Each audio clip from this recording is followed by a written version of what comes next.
¿Están listos para descubrir la historia de la mujer española que se convirtió en leyenda cuando, en medio de una de las batallas más brutales de la Guerra de Independencia Española, tomó un cañón humeante de las manos de soldados muertos y disparó contra el ejército invasor de Napoleón?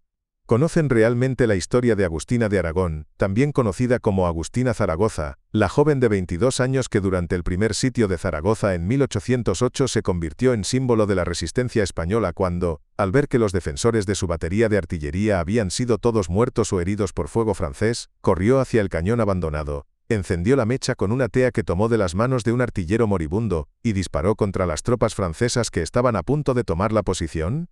¿Saben que este acto de valor extraordinario no solo salvó esa batería sino que inspiró a los defensores de Zaragoza a continuar luchando durante 2 meses más contra un asedio que el mariscal francés pensaba terminar en días, que Agustina continuaría luchando durante toda la guerra ganándose el rango de subteniente y decoraciones militares, que el pintor Francisco de Goya la inmortalizó en sus grabados de los desastres de la guerra, y que se convertiría en una de las heroínas más famosas de España, símbolo del valor femenino y de la resistencia popular contra la tiranía? Si están listos para descubrir la verdad completa sobre Agustina de Aragón, la mujer que desafió a Napoleón, den like a este video y suscríbanse al canal activando la campanita. Ahora sí, adentrémonos en la historia extraordinaria de una de las mujeres más valientes de la historia española. Para entender completamente quién era Agustina y por qué su acto de valor fue tan significativo, primero debemos comprender el contexto de la invasión napoleónica de España en 1808. Y específicamente la situación en Zaragoza cuando comenzó el primer sitio. Agustina Raimunda María Zaragoza y Domènech había nacido el 4 de marzo de 1786 en Barcelona, en el barrio de la Barceloneta, en familia humilde. Su padre era trabajador del puerto. Como era común para mujeres de su clase en esa época, Agustina recibió poca o ninguna educación formal. Trabajó desde joven, probablemente en trabajos domésticos o en el comercio local. En 1803, cuando tenía 17 años, se casó con Juan Roca Vilaseca, un soldado del regimiento de artillería de Zaragoza.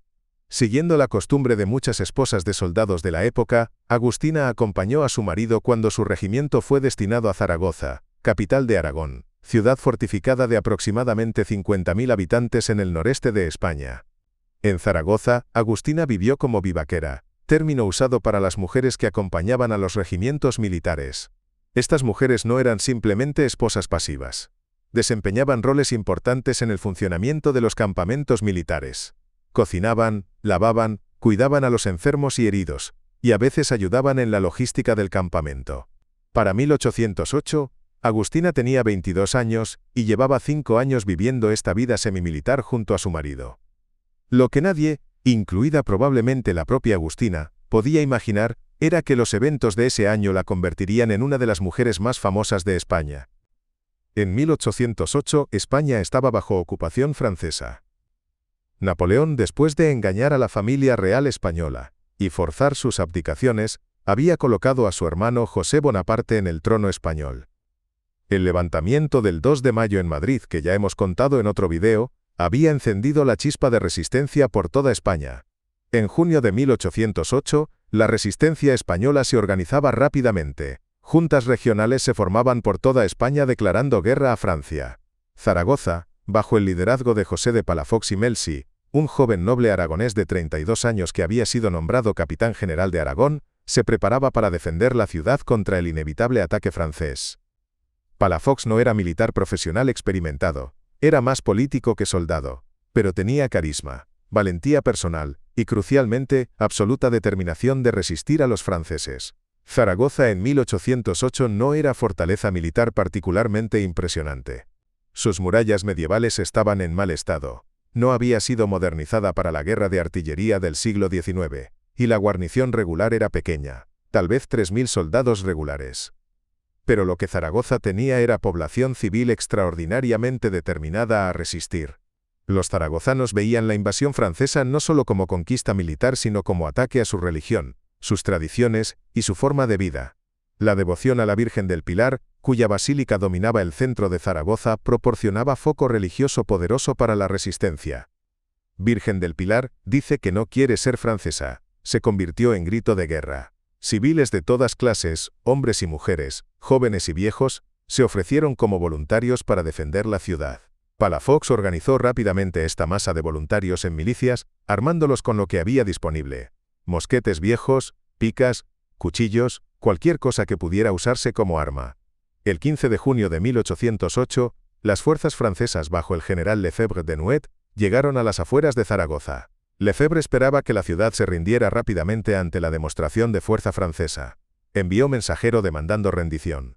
La respuesta de Palafox, aunque probablemente embellecida en relatos posteriores, se ha hecho famosa: guerra y cuchillo, o guerra hasta los cuchillos, sugiriendo que Zaragoza lucharía hasta el último hombre, hasta con cuchillos si fuera necesario. Lefebvre, con solo unos 8.000 soldados, subestimando gravemente la determinación de los defensores, ordenó asaltos a las murallas.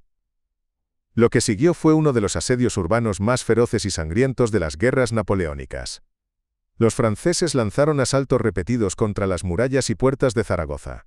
Los defensores, mezcla de soldados regulares y civiles armados, rechazaban cada asalto.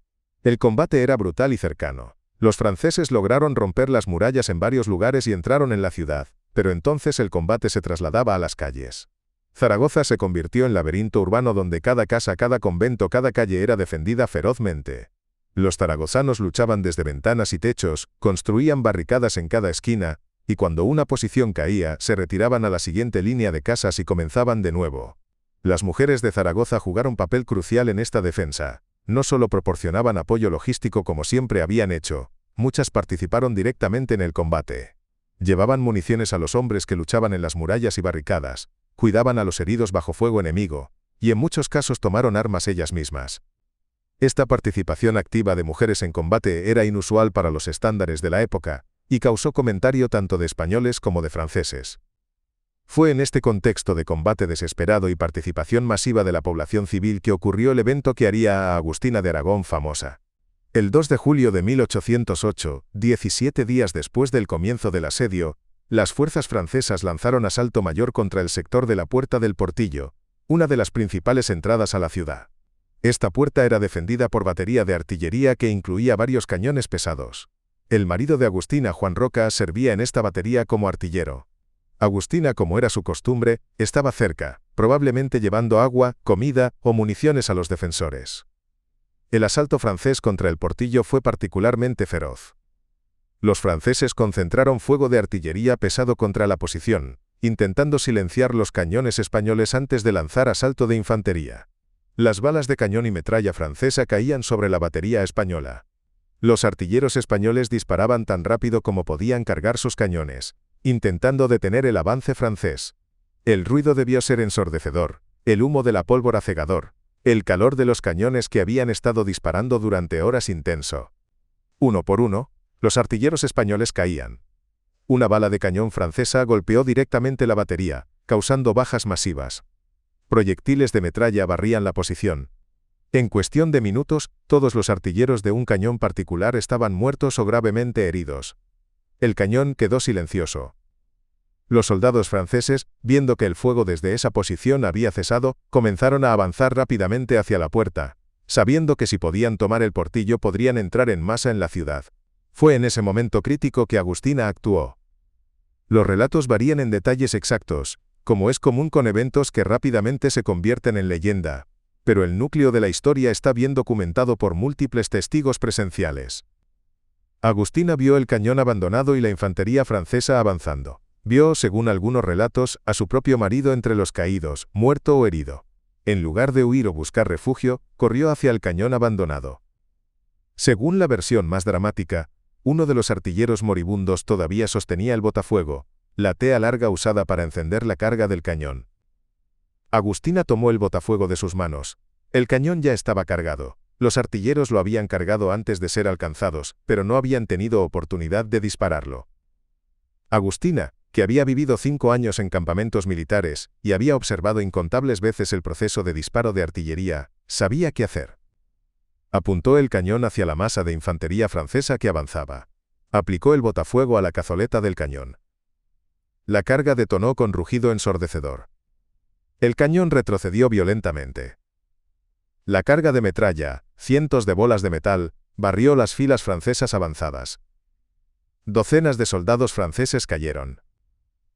El avance francés se detuvo momentáneamente, los supervivientes buscando cobertura ante este inesperado fuego desde posición que pensaban habían silenciado. Pero el acto de Agustina tuvo efecto aún más importante que las bajas que causó. Los defensores españoles en posiciones cercanas, que habían visto su batería de artillería silenciada y habían comenzado a fallar ante el avance francés, vieron a esta mujer joven disparar el cañón. Según todos los relatos, el efecto psicológico fue eléctrico. Si una mujer podía mostrar tal valor, ¿cómo podían los hombres considerar retirarse? Los defensores cercanos renovaron su resistencia con ferocidad redoblada. Más soldados corrieron a la batería del Portillo para ayudar a defenderla. Los franceses que habían estado a punto de romper en ese sector fueron rechazados. El Portillo se mantuvo. Este momento, que duró quizás solo minutos, se convirtió instantáneamente en leyenda dentro de Zaragoza. Para el final del día, toda la ciudad estaba hablando de la mujer que había disparado el cañón en el Portillo. Palafox, reconociendo el valor propagandístico inmenso del acto de Agustina, así como su genuino valor, la condecoró públicamente. Le otorgó el rango de subteniente de artillería, un honor extraordinario para una mujer en 1808, y le concedió derecho a usar uniforme militar y el salario correspondiente. Agustina se convirtió en celebridad dentro de Zaragoza sitiada. Pero la batalla estaba lejos de terminar. El primer sitio de Zaragoza continuó durante otro mes después del acto heroico de Agustina.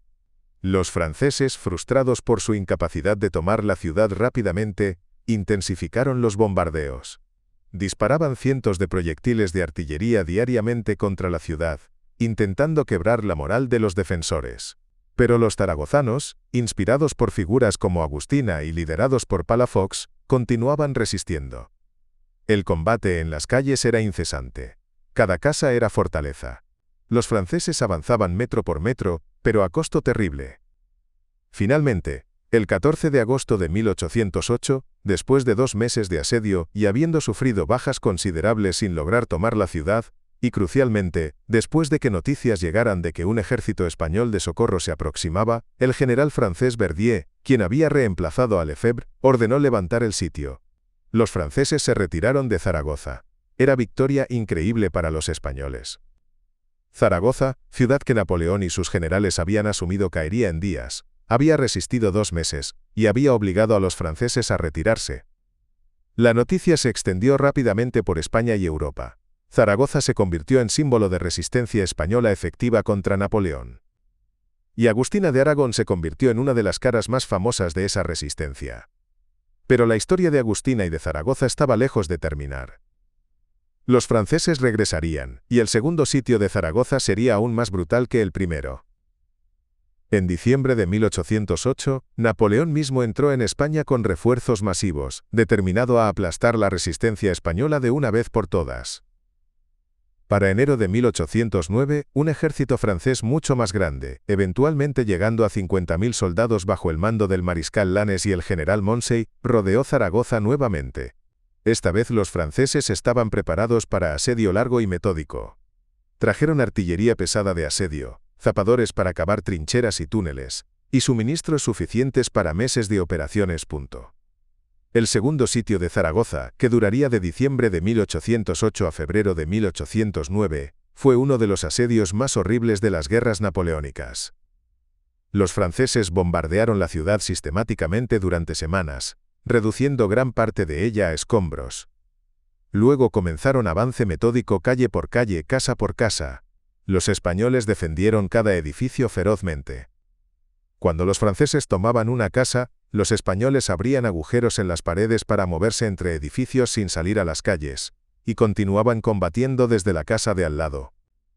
Los franceses respondieron haciendo lo mismo. El combate se volvió subterráneo literal, con ambos lados cavando túneles y luchando en sótanos.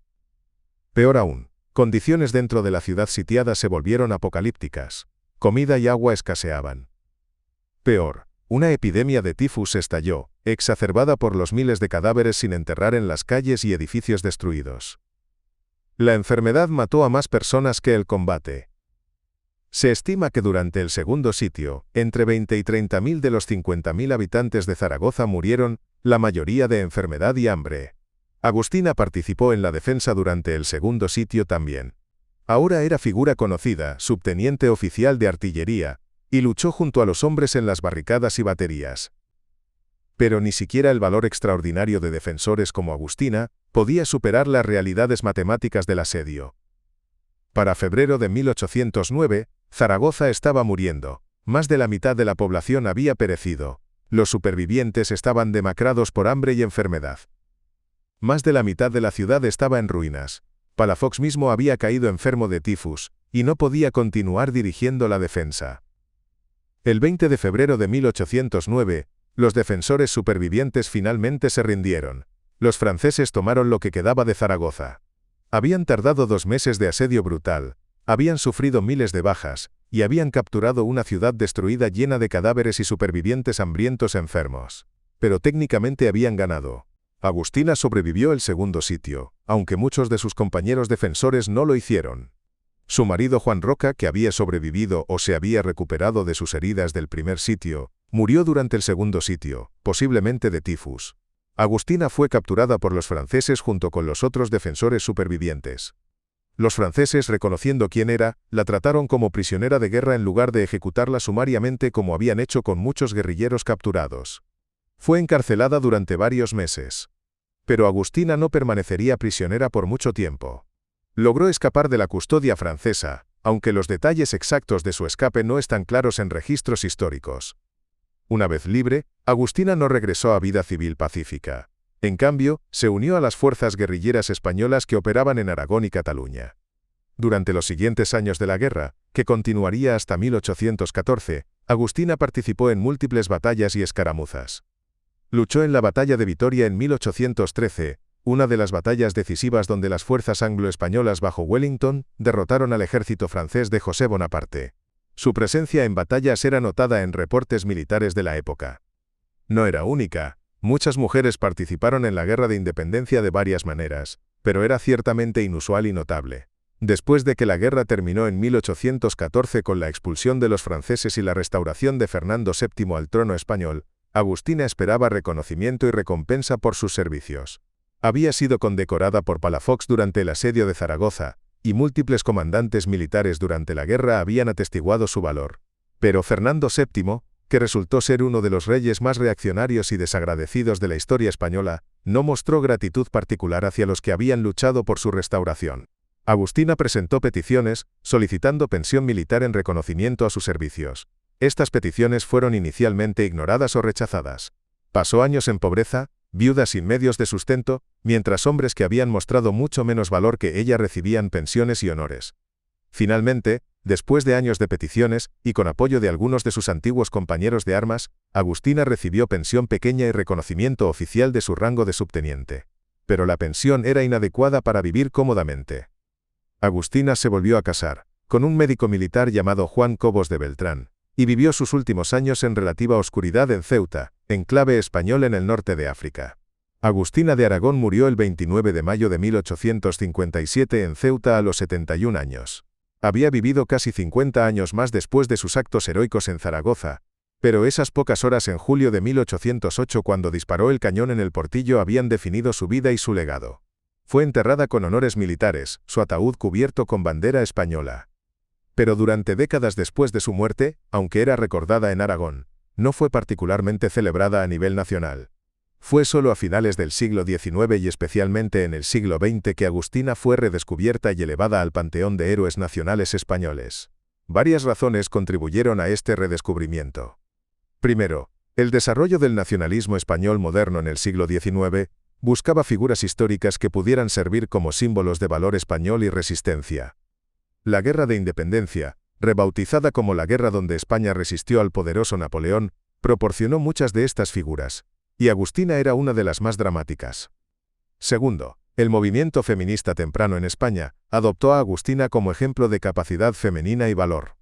Aquí estaba una mujer que había hecho lo que se suponía que solo los hombres podían hacer, luchar en batalla, y lo había hecho con distinción. Tercero, había elemento visual poderoso. Los grabados de Goya de los desastres de la guerra incluían imagen basada en el acto de Agustina, ¡qué valor!, mostrando a una mujer disparando un cañón sobre los cuerpos de defensores caídos mientras soldados enemigos avanzan. Esta imagen se reprodujo ampliamente y se convirtió icónica. Hoy, Agustina de Aragón es ampliamente reconocida como una de las grandes heroínas de España. Hay monumentos a ella en Zaragoza y Barcelona. Su imagen aparece en libros de texto escolares. Se ha escrito sobre ella en innumerables libros, artículos y obras de ficción. La historia de Agustina plantea varias preguntas importantes sobre género, guerra y memoria histórica. ¿Fue su acto verdaderamente extraordinario? ¿O fue amplificado por propaganda porque era mujer haciendo algo que se consideraba dominio masculino? La evidencia sugiere que fue genuinamente extraordinario. Múltiples testigos presenciales, incluidos soldados profesionales, atestiguaron su acto. No fue invención propagandística, realmente ocurrió. Y tuvo efecto real en el resultado de la batalla en ese sector en ese momento. Pero también es cierto que probablemente recibió más atención que actos similares de valor por hombres, precisamente porque era mujer. Su género hizo su acto más notable, más digno de comentario y memoria.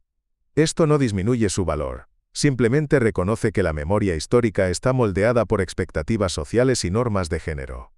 ¿Debería Agustina ser celebrada específicamente como heroína femenina, o simplemente como héroe sin calificación de género? Hay argumentos en ambos lados.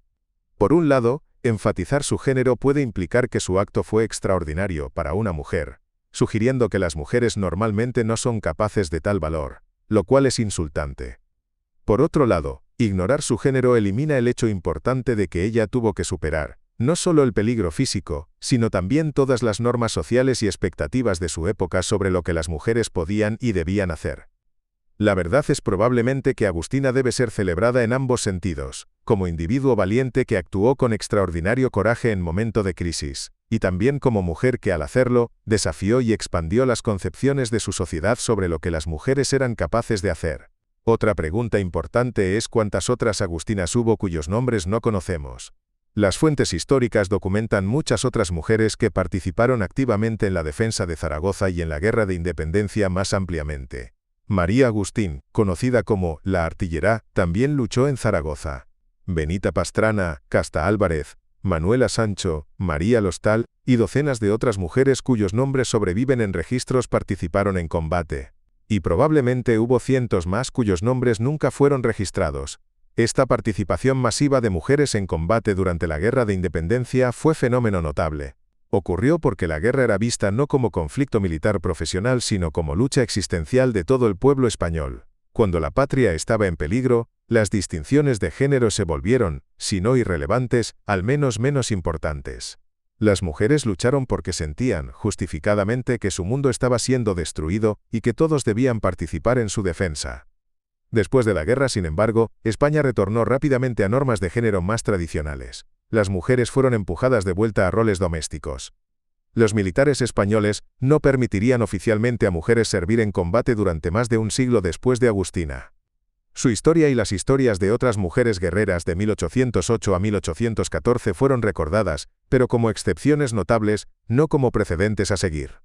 Solo en tiempos muy recientes, con la plena integración de mujeres en los militares españoles modernos en todos los roles incluyendo combate, la historia de Agustina ha tomado nuevo significado como precedente histórico en lugar de solo curiosidad histórica.